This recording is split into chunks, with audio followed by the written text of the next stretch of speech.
ধ্রুব হাসান পরিচালিত তাসনিয়া ফারিন অভিনীত ফাতিমা ইতোমধ্যে ইরানের ৪২তম ফজর আন্তর্জাতিক চলচ্চিত্র উৎসবে জিতে নিয়েছে পুরস্কার। সেই সিনেমা ২৪ মে আসছে বাংলাদেশের প্রেক্ষাগৃহে। তার আগে ঢাকার একটি হলে হয়ে গেল প্রিমিয়ার শো। 100% কপার কন্ডেন্সারে তৈরি ভিশন ফ্রিজ, তাই গুণে মানে অটুট থাকে বছরের পর বছর। ভয় করে। ফাতিমা সিনেমাটির গল্প আবর্তিত ফাতিমা ও সুবর্ণা নামের দুই মেয়ের জার্নি নিয়ে। সেই দুই মেয়ের চরিত্রে অভিনয় করেছেন তাসনিয়া ফারিন। সিনেমাটিতে ৬ বছর আগে কাজ করেছিলেন এই অভিনেত্রী। ফাতিমা সিনেমা ইতিমধ্যে জিতে নিয়েছে ইরানের ৪২তম ফজর আন্তর্জাতিক চলচ্চিত্র উৎসবে পুরস্কার।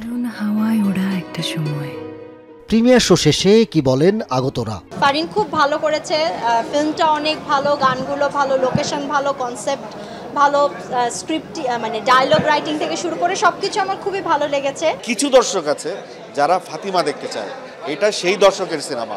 আমার কাছে মনে হয় যে সেই দর্শকের সিনেমা অনেকদিন পর পর আসে, ফাতিমাও এরকম অনেকদিন পরে এই সিনেমাটা আসছে। সেই দর্শকদের ক্ষুধাটা এই ফাতিমা মিট আপ করবে।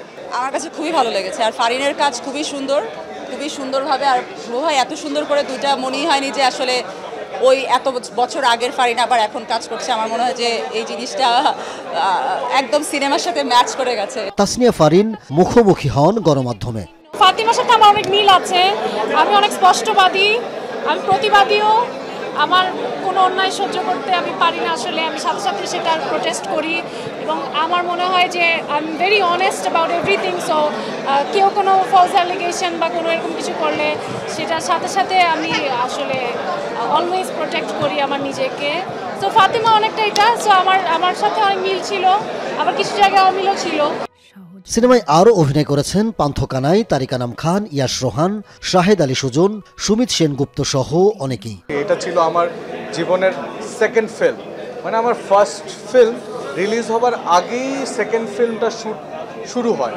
তো বোঝাই যাচ্ছে যে আমি অ্যাজ এ অ্যাক্টর আমার জীবনে কতটুকু গুরুত্ব ছিল এই সিনেমাটার। ফাতিমা পরিচালনা করেছেন ধ্রুব হাসান। এই সিনেমা একটা ইন্টেনশনালি আমরা কাজ করেছি।